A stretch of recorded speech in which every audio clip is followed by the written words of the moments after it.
This is week 5. This week we'll research various impacts that can occur from projects that compromise air quality.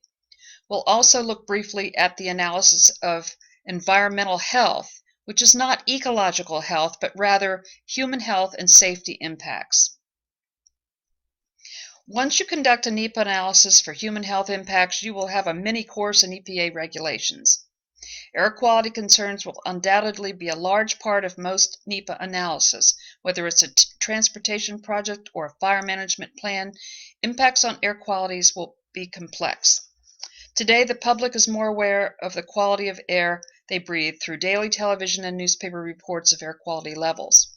Anyone who has traveled to a developing country comes home to the U.S. with a renewed appreciation for our air quality regulations. EPA's Office of Air has been consistently growing through the last decade as a result of public and congressional support of strong air quality laws. Worker safety regulations, managed by the Occupational Safety and Health Administration, or OSHA, must also be considered in this part of the EA. New energy initiatives, like wind farms, both inland and off the coast, pose interesting challenges for cultural resource impacts as well as noise. Any highway or transportation project will require traffic noise issues as well as secondary impacts from increased or changed traffic flows. Your text points out that obviously there is an inverse relationship between traffic congestion and noise.